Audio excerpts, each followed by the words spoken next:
Good afternoon, everyone. I'm Heather Crawford here with Anthony Austin, and we want to give you a quick update on conditions across the First Coast as we track Hurricane Idalia. Our Chief Meteorologist Tim Deegan is joining us now with the latest update.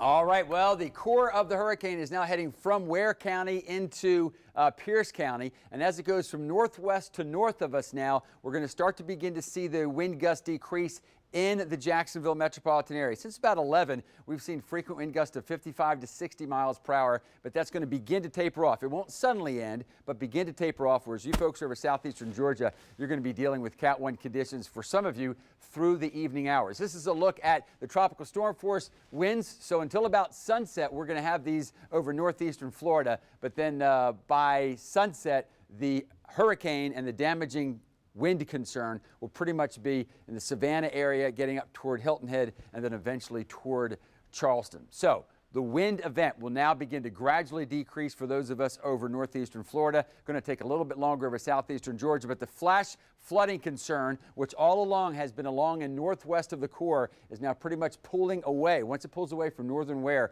pretty much pulling away from what we call the First Coast, although hopefully you can see why heading up I-95, not a good idea for the evening hours.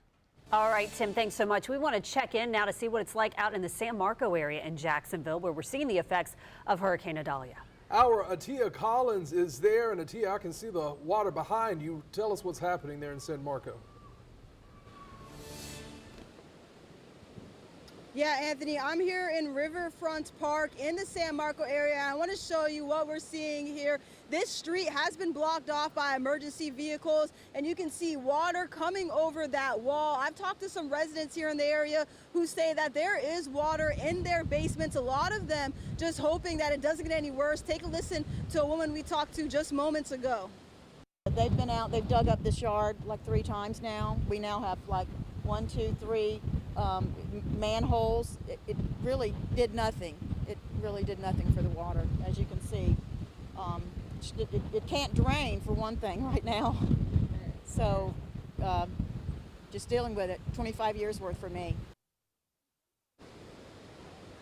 And as we're standing here, a lot of people coming to this area, some of them walking along the wall. We talked to that homeowner. She says her message for people, stay out of this area. It is dangerous to come down here right now. These wind gusts are very strong, and you can see water, and that flooding has begun here in San Marco. Reporting Atia Collins, First Coast News, on your side. All right, Atia, we'll keep checking back in with you. Thank you. And the most accurate weather team in Jacksonville is always on your side. On the First Coast News app, you can visit the Hurricane Central page as well. On firstcoastnews.com, we've got a county-by-county breakdown of the storm's impact. Also, some important safety tips on what to do if your power goes out. This is a First Coast News special report.